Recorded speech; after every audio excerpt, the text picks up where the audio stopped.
Hey everyone, welcome back to the Career Everywhere podcast.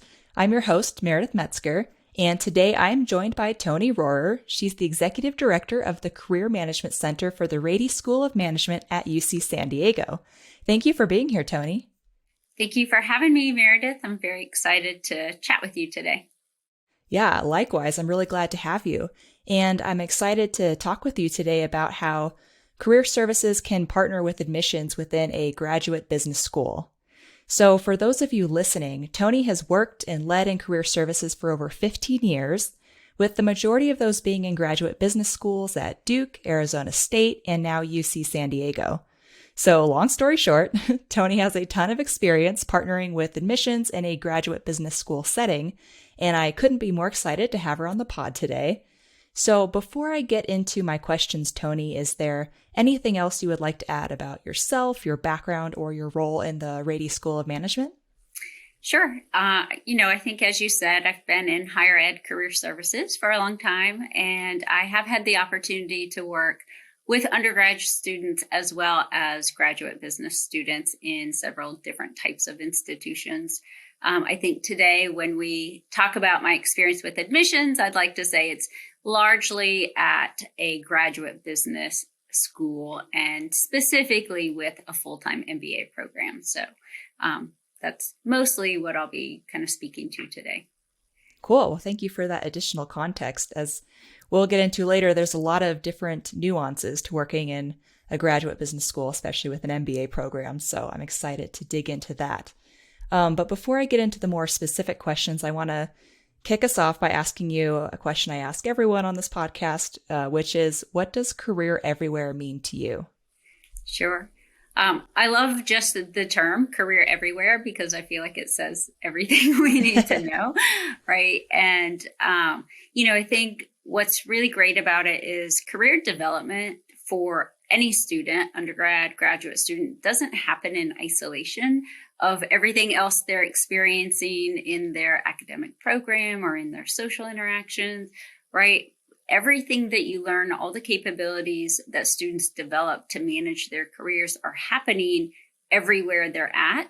And so really, I think the idea of embedding career in their experience is that you help them connect the dots so that they can see how all of the things they're learning throughout the process are going to help them manage their career for life. So I love the idea of being able to really kind of help people see where the pieces of career are showing up in the experience. And then I think maybe there's another term, which is career anywhere, Yeah. which I also love the idea of students being able to access career information and content anytime, all the time, right? So it can't be everywhere if it's not also anywhere. So I think maybe those two things go hand in hand as well. Well said. Yeah, I think that makes a ton of sense. And as we all know, students don't always just conveniently have questions during business hours. Exactly.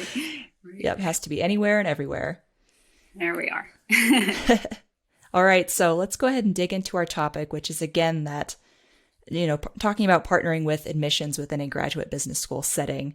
So first, for any listeners who aren't familiar with the inner workings or those nuances of a graduate business program, why is it so important for career services and admissions to work together? And how is that maybe a little different than an undergrad program? Yeah, that's a great question. And I think it helps to start with like how it's different than undergrad. And if we think about a traditional undergraduate student, coming out of high school at 18 years old, going to a college for the first time, being there for 4 years, right? The goal, clearly when they graduate, they want to be successful and get a great job and have a career. But those 4 years are a lot more about development of the person, Mm-hmm. meeting new people, learning how to work with diverse individuals, like learning about themselves. Like there's so much more development personally that's happening at the undergrad level. And, small institutions aside, a lot of large public universities are just thousands and thousands of students, right? They're big. And so that's a whole other topic of engagement with so many students. But when we look at graduate business schools, it's a completely different type of student, right? This is someone who already has an undergrad degree. A lot of them have other master's degrees, PhDs, medical degrees. They've been out in the workforce already. If we're looking at Rady specifically in our full-time MBA program, it's an average of 5 to 6 years of work experience, right? An average age of maybe 27, 28. So it's a different type of student that's coming into the program. And then if you look at the size of the program, it's a lot smaller. So for our full-time MBA program, it's max 50 students in a class.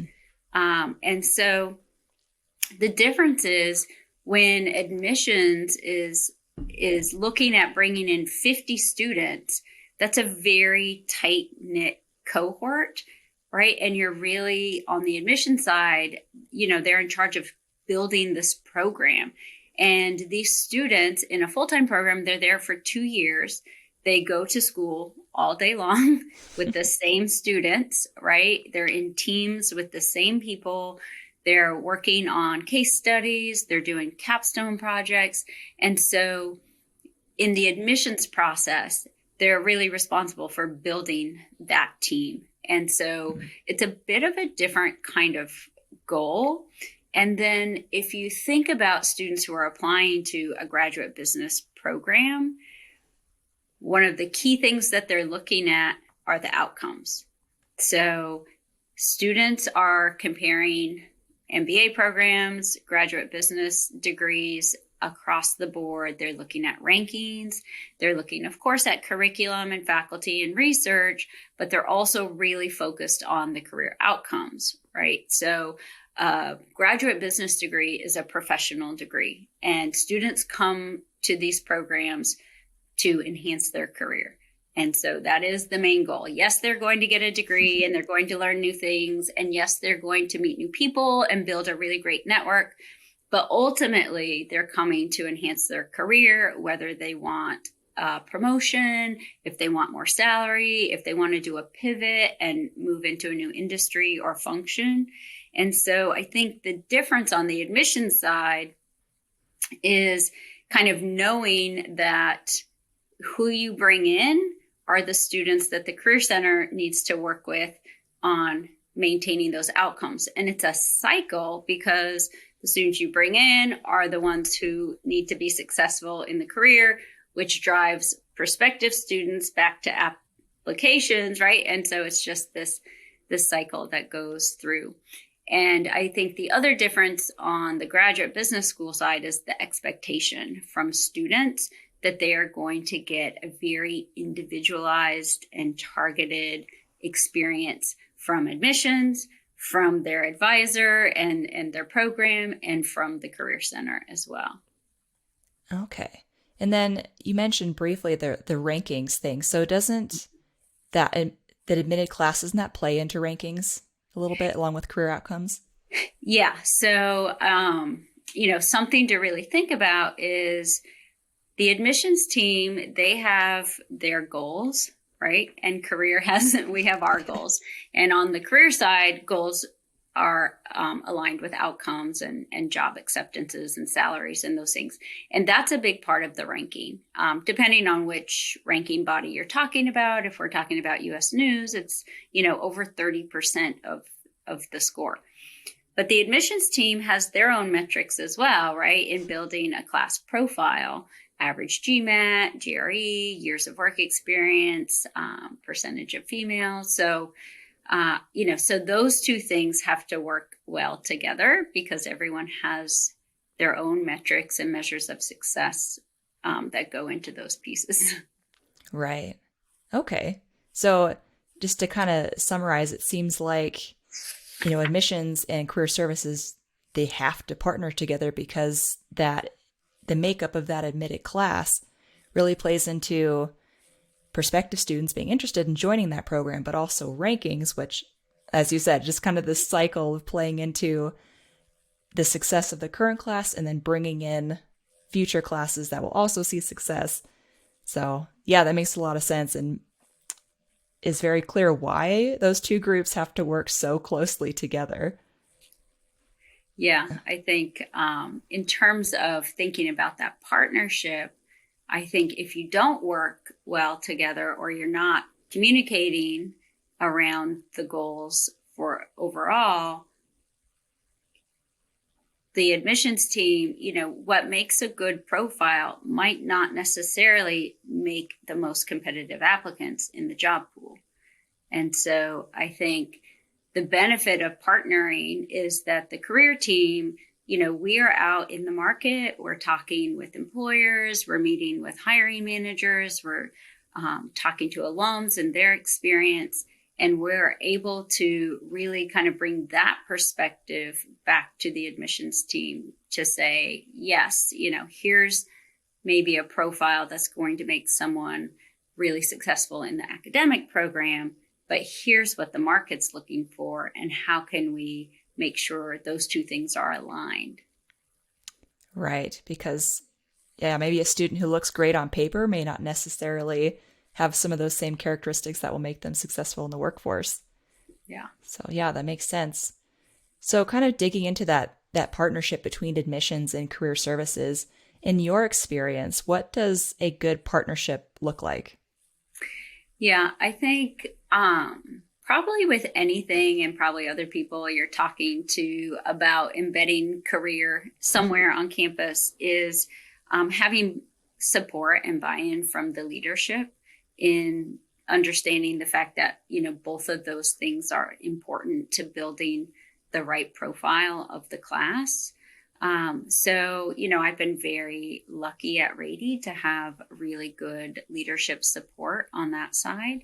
And then I do think for the admissions team and the career team, as I mentioned, we each may have our own sort of metrics for measuring success, but we also need to come together to make sure we all have the same shared goals for the program. For, again, those things don't happen in isolation. It's not like, okay, here's your admissions profile and here's your career outcome.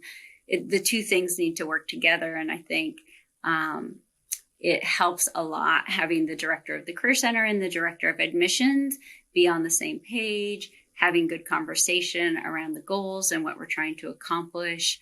And I think it is really helpful for us to understand where the levers are being pulled. Like, I need to understand that admissions has certain things they have to meet, right? It can't just be me saying, no, that person's not going to be successful in the job search. I need to understand what they're trying to build as well, and then vice versa. So I think that only comes with having more communication and conversations, and not making assumptions that people know sort of what your work looks like, or assuming what their work looks like. Right. Seems like the basis for any relationship is great communication. Exactly. So, Toni, you've built partnerships with admissions in multiple graduate business schools now, including at Arizona State and then now at UC San Diego. So, can you just tell me a little bit about what your process looks like and how you've gone about building this partnership between career services and admissions? Yeah. So kind of back to the communication, of course, and maybe sort of any tenets of good relationship building. I do think the first thing is building trust with people. So I have actually only been at Rady for a little over a year. So quickly, coming in a new role, building a new team, I need to build trust with people pretty quickly. And I think in order for people to allow you to come in and help advise and help with those processes, they have to see you as credible in what you do. So again, not sort of making assumptions that people, oh, well, I'm the director of career services, so I must know what I'm talking about, versus coming in and having those conversations, maybe bringing some data with me, to support what I'm saying. So I think building the credibility and trust is a good first step to allowing people to want to collaborate with you, want to listen to what you have to say. I think those are sort of the parts of it. And then, having had experience that I can bring to the table, as a talking point, as a starting place. And again, maybe knowing how my information could benefit admission. So being able to help them understand what I could bring to the table and how that's going to benefit what they're doing as well, and how all of that overall is going to lead to better outcomes and a better experience for students. Okay. So now could you kind of tell me how this could include both Rady and your experience at ASU, but how is your team partnered with admissions? How are you all kind of embedded with each other? Yeah, great question. I'll talk about both separately because it's a little bit different. And I think part of it was at ASU, I was there for 10 years. So I was there for a long time and was able to really build up that relationship. It changed over time from my predecessor, who was the director and was sort of on the admissions committee, but not really embedded in the process. And then we, were able to kind of shift that so that the career team was a lot more embedded in the entire process. And so at ASU, the career team was in every single full-time MBA interview. So in every interview, there was an admissions rep and a career person. And so that was a big part of the process. And then myself and the executive director both sat on the admissions committee as well. So it took a while to get there, but we were a really big part of that process. At Rady, we're still building that. Obviously, I said I was new when I came in. I had to really focus on hiring people on my team. So I had to hire 9 people this year. And, wow. So my focus has been a little bit different, but we are now starting to look at ways that career could be more embedded in the admissions process. I am on the full-time MBA admissions committee right now. And I think in both schools, and a lot of schools do this, admissions hosts a lot of events. So it's not just the kind of interview process, but also prospective student events. So we do partner with our admissions team a lot to make sure a career coach or myself are in a lot of those sessions for students. We have at Rady developed some specific events around career outcomes and what the career support looks like for students if they were to come to the program, because those are a lot of questions that students have when they're looking at programs, not just the outcomes, but how are you going to support me through that process? And so I think overall we are embedded that way. Okay. I'm curious, when you or some of your colleagues in the Career Center sit in on those interviews, what's your role in that context? Mm-hmm. So if we talk about the interviews at ASU, it evolved again over time, but prior to my leaving, I was actually involved in creating the interview questions and also in helping to train everyone on how to give a good interview. And so that was kind of a fun shift in what we were doing there, because we thought, who better to talk about how to interview than the career people who teach people how to interview, right? And so, and that included the career team too, who needed to learn how to give good interviews, right? And we shifted away from this idea of you have a list of questions, you ask, they answer, you ask another question, and really moved to kind of a deeper way of interviewing people where you could really try to assess their capabilities and what they're bringing to the table. And so, so I helped with the training and the questions. And then during the interviews, the goal was assessment of the interview and bringing those two different perspectives, the admissions and the career team, together to really say, okay, is this student going to be successful in the program? Are they going to be a good team player? Are they going to bring something valuable to the program? And then also, do they have the coachability, the critical thinking, the things that we need them to have to do a successful job search and then become, a great alum in the process? Okay. So kind of going off of that, you mentioned in our prep call last week that again, that a big part of that partnership with admissions is working and being in those interviews with potential students. And you also mentioned that in your time at ASU, you did a lot of research. You came up with a list of competencies and a list of specific interview questions. So can you share a little bit about that research and those competencies and the questions you came up with? Yeah. So I think the thing to think about is with a graduate business program or a business school, the reason they exist is to provide business talent to the business community, right? So you'll find in business schools that the faculty and the program directors are working very closely with business leaders through advisory boards or through alums to shape the curriculum so that programs are teaching the things, the skills, the qualifications that students need to be successful in the jobs that they're going to, right? So there's a real collaboration between the academics and the market. And so when thinking about what we are assessing in an interview, it made sense to think about what's the market looking for and what are the academic programs looking for and where is there a synergy there that we're kind of looking for the same thing, and can we develop questions around that so that we're assessing for the success out in the market. And so my process on that was to look at employers and look at what they were looking for. And we used the consulting industry as our benchmark.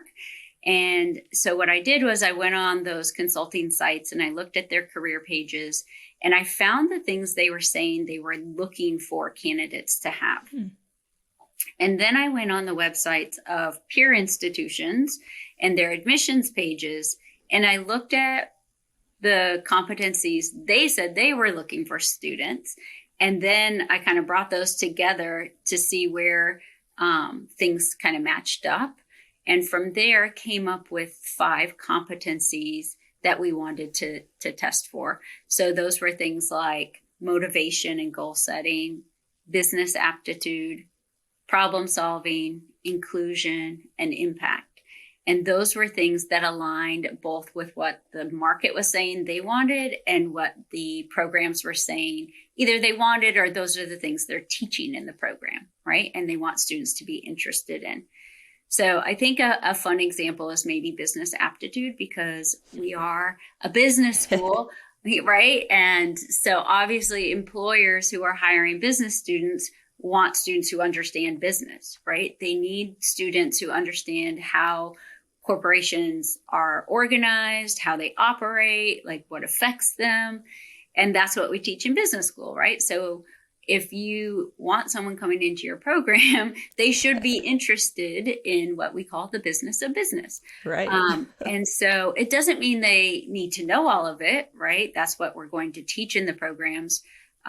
We have lots of students who come from non-business backgrounds, but they should be interested in it. And so with that question, one question that we would ask is, imagine that you're the CEO of your current company. What are 3 things that keep you up at night? And so it's kind of a fun question, Yeah. but it also really gets to, are people thinking deeper about what's happening in the economy, in the market, how things are shaping the industry, how that's affecting your specific company, and what you think someone who's a leader in that organization should be thinking about, right? And you get some really interesting answers. And because we were only asking 5 questions in the interview, we could really probe on the answers and ask more. Tell me more about that. And what do you think about this? Or do you think maybe this is something they're thinking about? And what you can assess from that is really intellectual curiosity, right? Have people been paying attention to what's happening? Like, have they done their research? Do they know, in their own company they're working in, do they know what's happening and how different trends in the industry are affecting their business, their products, their customers? Can they think broadly? And then with the probing questions, we're really looking for students who can kind of take direction from that and that sort of coachability. And so I think that's just one example of how we kind of looked at what the market needs, what the business school needs, and can ask a question to try to assess where a student's at in that. Okay, that was a great example. So you mentioned you ask, is it 5 questions? So is it 1 question per competency? Yeah, so the way that we kind of organized it was each of those is 1 competency, and we would give the interviewers sort of prompts on like, here are the things you're looking for in the answer, right? And then we would give them a couple kind of follow-up questions in case they didn't have any, or just to kind of, get the probing questions going. That's a skill in and of itself, is being able to give a good interview. You should know, right? Yep. A lot of active listening. Right. And it takes a lot of active listening during the interview to listen to what the candidate's saying and then try to kind of dig deeper on some of those things. And again, can you assess some critical thinking there? Are they looking broader? Do they understand, maybe what they don't know about business and what they want to learn about it, right? And so, yeah, it's a fun way. So we would do just the 5 questions, set it up so that the interviewers knew sort of what kinds of things they were looking for. But the thing about the questions is there's no right or wrong answer, right? Like there's no wrong answer to, what are 3 things that you think keep someone up at night. But it's really more, kind of the sense of how curious are they to learn? Have they been following business news? Do they understand how things affect what's happening? Right. So it's kind of a fun way to do the questions, I think. Yeah. I'm curious if you're able to share what are the 4 other questions? That's a good question. Well, typically they don't, publish their questions, but I think a very general on the motivation goal setting is kind of like, why would you want to do an MBA and why do you want it now? And again, graduate business programs are pretty rigorous, right? The specialized master's programs, 9 months to a year, they're very fast. There's not a lot of time. There's not 4 years like undergrad where you can change your major 6 times and sort of figure it out later and do 3 different internships to assess if you like it or not. Like you really don't have the opportunity to do that. You have to make some decisions and set some goals really quickly in the program in order to, do all the other pieces. And then also it's kind of, back to the business aptitude as well. Like, do you know why you want to get an MBA? Do you understand what this degree can help you do, what you want to do with it? It doesn't mean you have to have like a very specific one job that you're looking for, but, why are you coming here? And I think that's, something a lot of schools ask.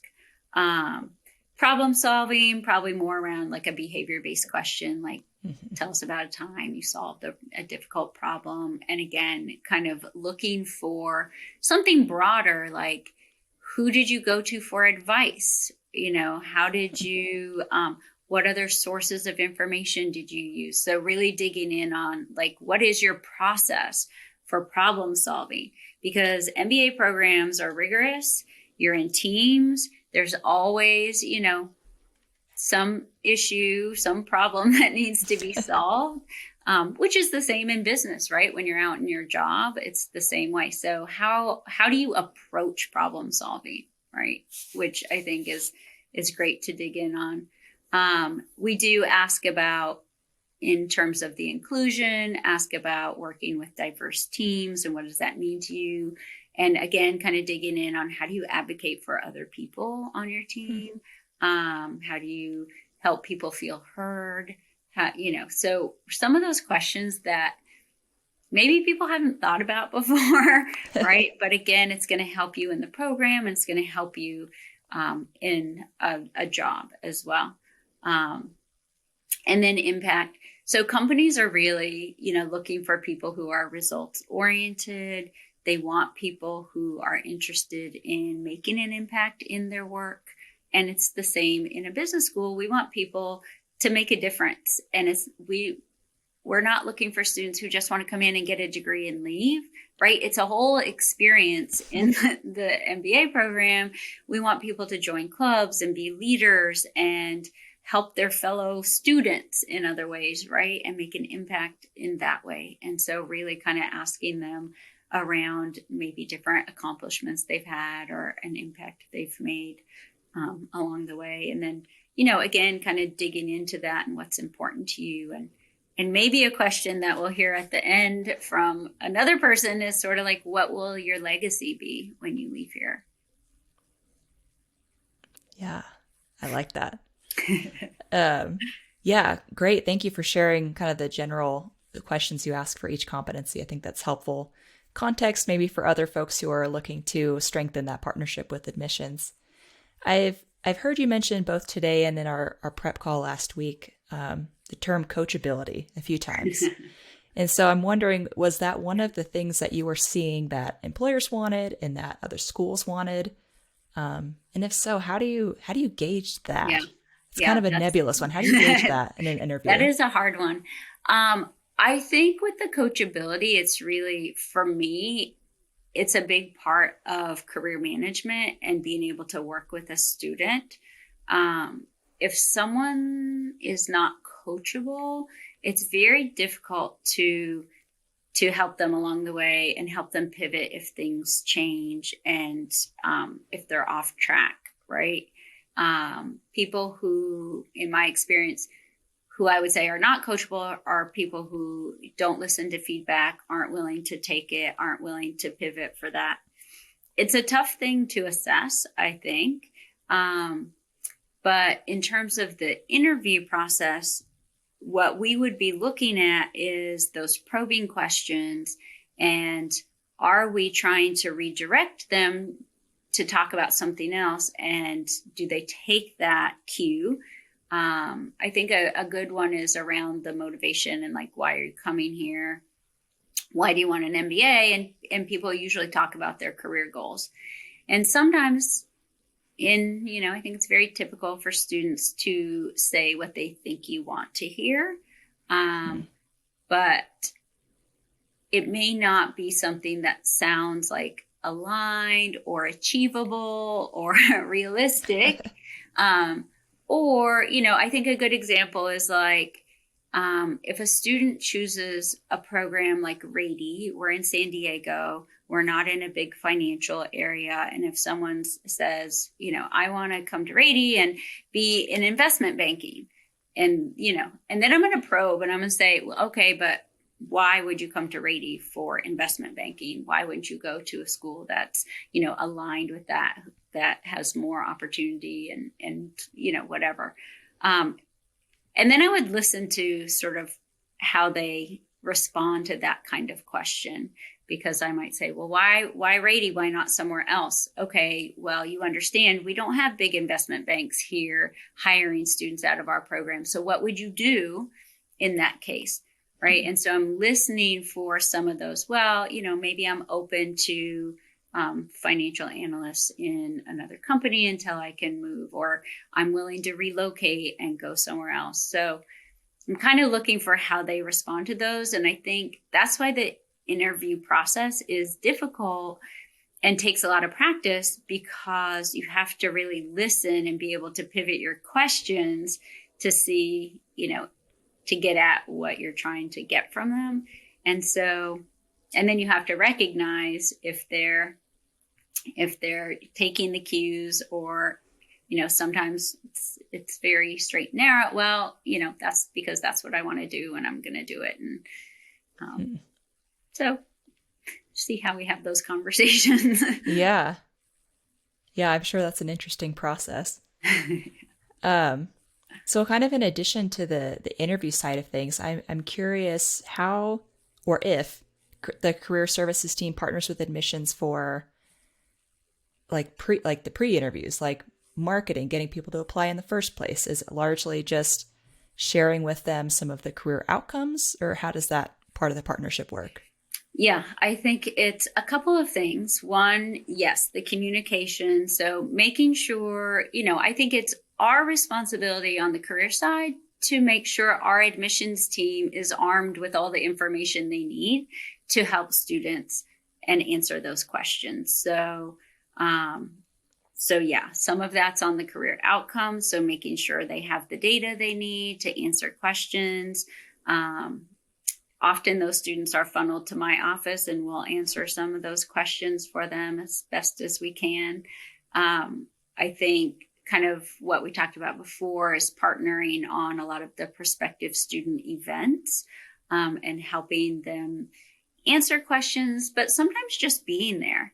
I am a huge advocate for my team being everywhere they can be. So it's sort of like career everywhere. Career everywhere. I think, we actually, I kind of a couple times hashtagged it career is everywhere, to be visible to students, right? And it may not even be that we're even saying anything, but if my team's there and prospective students see the team and they see the support and they see how integrated we are, I think that helps them feel more confident about the type of experience they're going to have when they come into the program. Yeah, that makes a lot of sense. If it was me, I would feel a lot more comfortable and excited going into a program knowing that I would be supported career-wise, because as you were saying before, with a graduate business program, they are there for a reason, and it is to get a great job or to get more income or whatever it may be. Right. There's a very specific reason. Yes.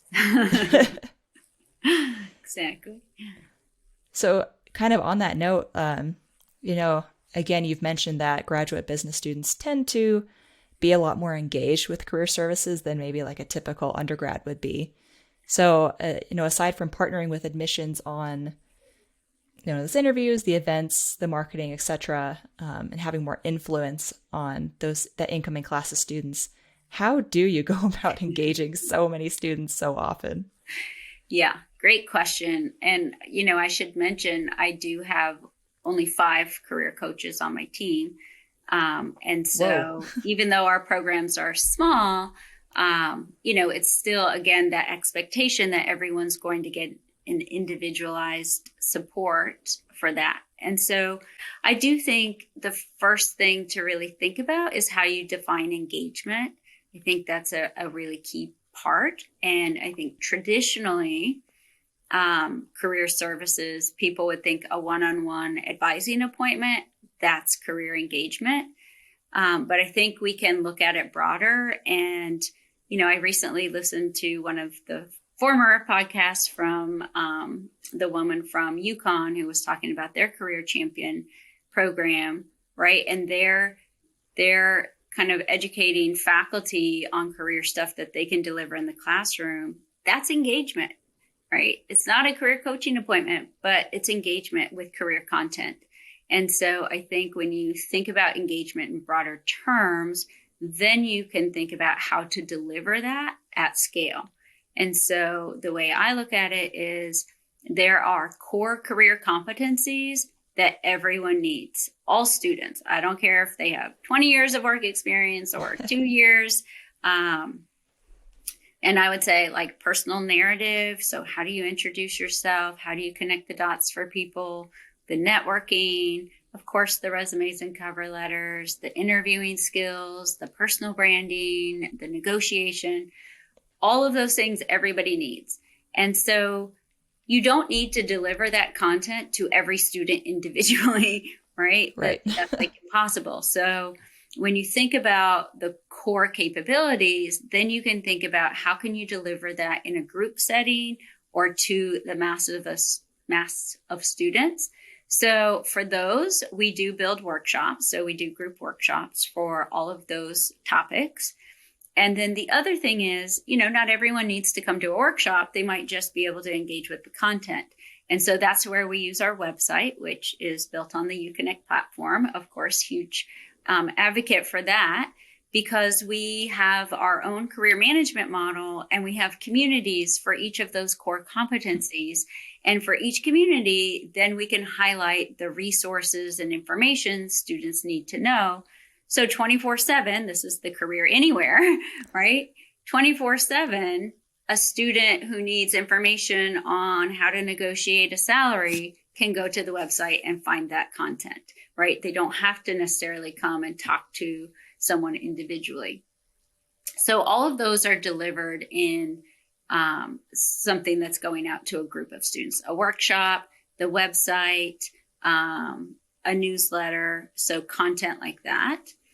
And then students need some more targeted information on those topics. So for example, our master's in business analytics students, yes, they need to know how to do behavior-based interviews, but they also need to know how to do technical interviews, and that's very specific to them. So when we think about targeting those competencies, we would look at things like partnering with our student clubs or our alums. So our coach for MSBA might partner with the data analytics club, and they might create a specific workshop on technical interviewing. Or we might invite alums to do a panel and then do some mock technical interviews.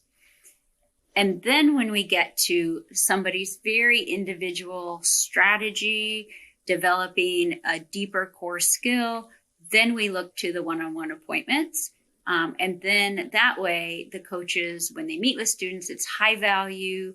They're getting a lot out of it. They've already gotten the basic instruction they need. And now we can tweak that and make it so that they're like super competitive in what they're looking for.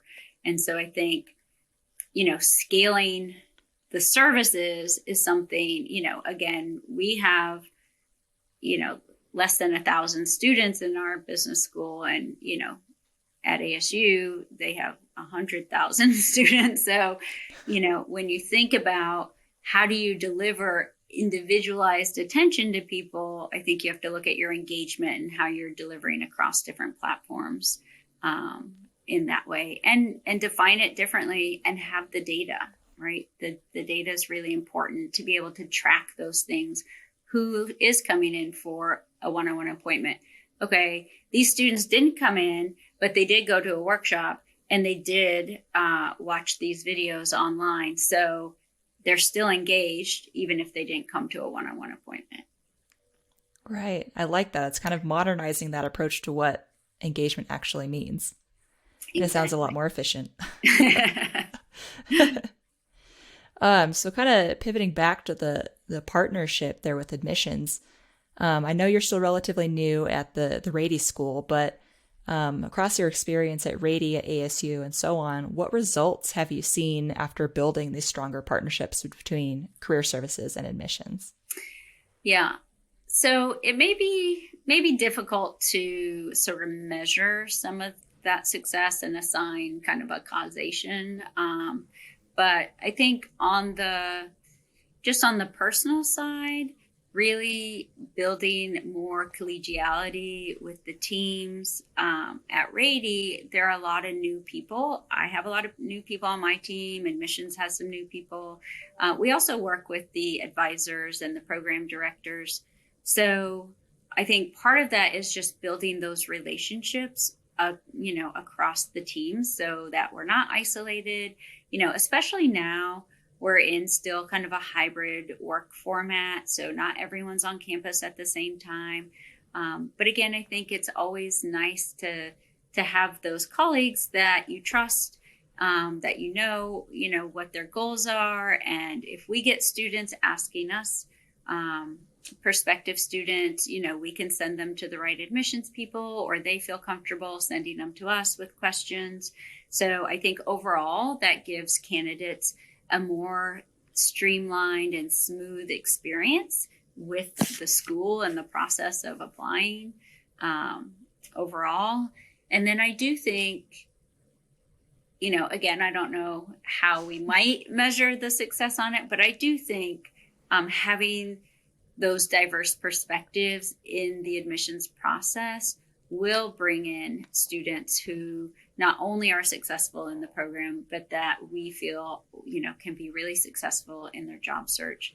And then I think an added bonus of being a part of that process on the front end is that we get to know students earlier in the process, and then we can shape our content, we can shape our programming if we know, just for example, if we know we have, say, more young students coming into the program, okay, we might need to focus more on career decision making early and give them more exposure to different business careers. Or if we have a large group of students coming in that are not from business backgrounds, like what kind of resources do we need to give them?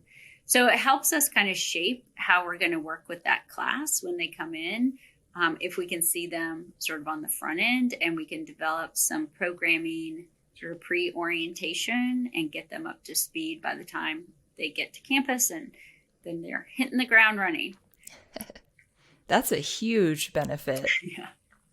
Just having the time to create that content is, as a content marketer, I can attest that is huge. Yes. Having time to think through the specific topics and what's most valuable is a massive result for sure. Yeah. So I'm curious, what advice would you give to, other career leaders in graduate business programs about how to build a better partnership with admissions? Yeah, it's a great question. I think, kind of, again, starting with the relationship building, I would say build your credibility, have some data, have some information that's helpful. And then I would say, understand that collaboration looks like a lot of different things. So I think at ASU, we were lucky to be really embedded in the process, in helping create the questions and helping to train the interviews, to be in the interviews, to be in the committee. And that's great. That might not be possible. At Rady, I don't have a team that could be in every interview. We just don't have the bandwidth. So what are other ways that we could partner with admissions to, help them, have that perspective as well? So again, it may be some of the prospective student events. It may be content. So a lot of prospective students right now in business school are worried about all the layoffs that are happening, especially in the tech sector, because a lot of our schools have really big, business analytics programs. So prospective students are asking about this, right? And what is the school going to do to help me in this kind of job market? And so even being able to provide the admissions team with some key messages around that is helpful. So I would say a conversation, as always, around how can we help? What would be helpful? And then, partnering that way. And again, if you can be super embedded in the process, it's great. But I think there are a lot of ways to team together.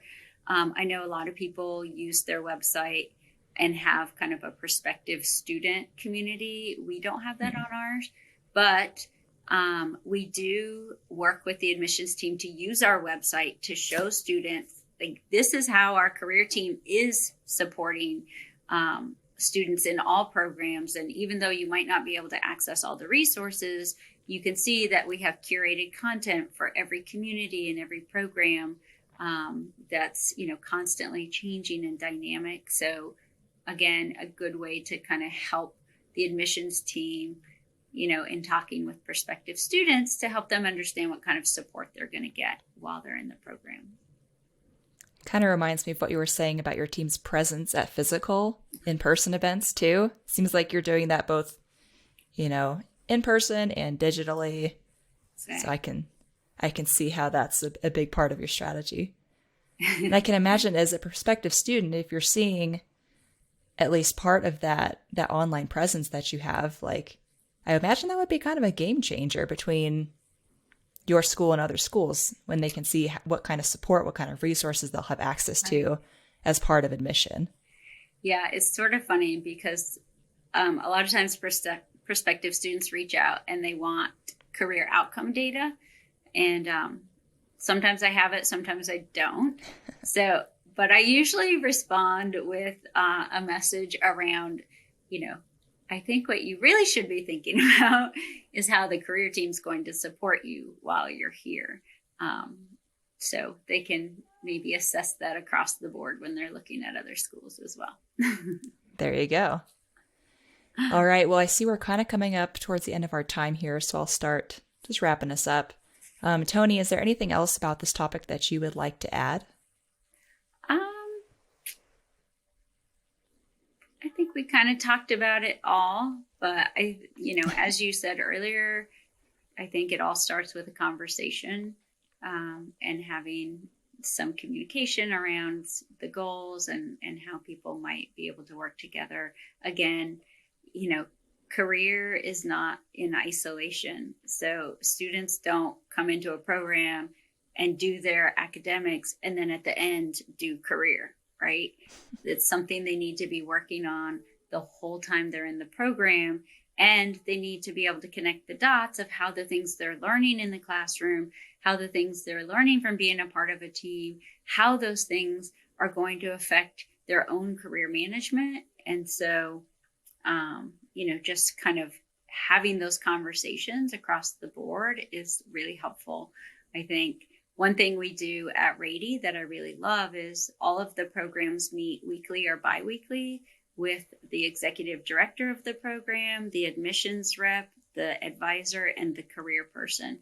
And every week or other week, we're talking about the program and what we're doing and how we're, supporting the students across all of those different areas. And I think that helps a lot. Okay. So it's not just communication with admissions, it's communication with everybody. Everybody, yes. All right, great. That was some great additional advice and context. Toni, if anyone listening or watching this, listening to this or watching, if they would like to connect with you or learn more from you, what's a good way for them to do that? Yeah, I think LinkedIn is a great way to connect with people.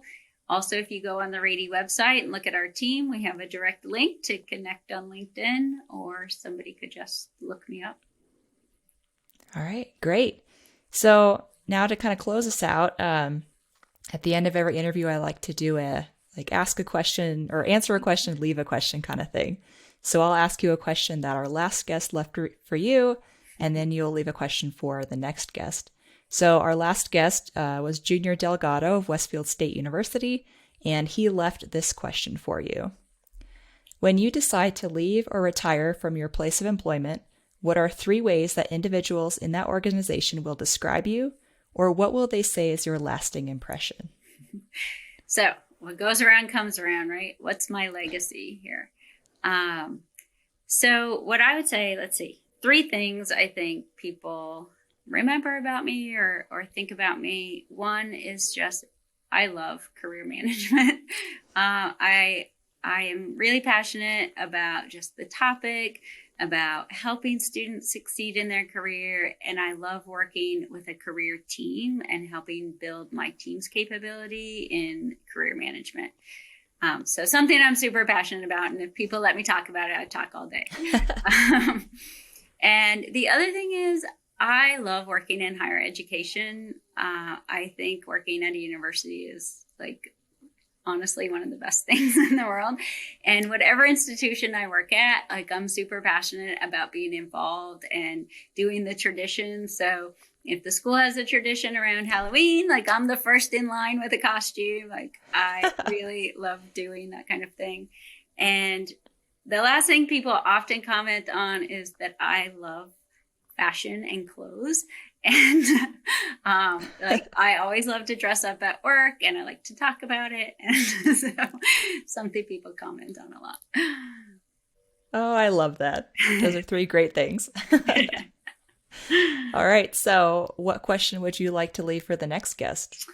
All right. So I think I would like to ask, if you had a magic wand and you could affect all of career services across the board, what is one thing that you would change? Ooh, big question. All right. I like it. So I'll be interested to hear the answer on that one. Yeah, I think it should be a good one for sure. All right, great. Well, thank you so much again, Toni, for taking the time to talk with me today. I think our listeners and our viewers are going to get a ton of value, like really actionable value from this episode. So thank you so much again. Great. Thank you, Meredith. It was really great chatting with you today.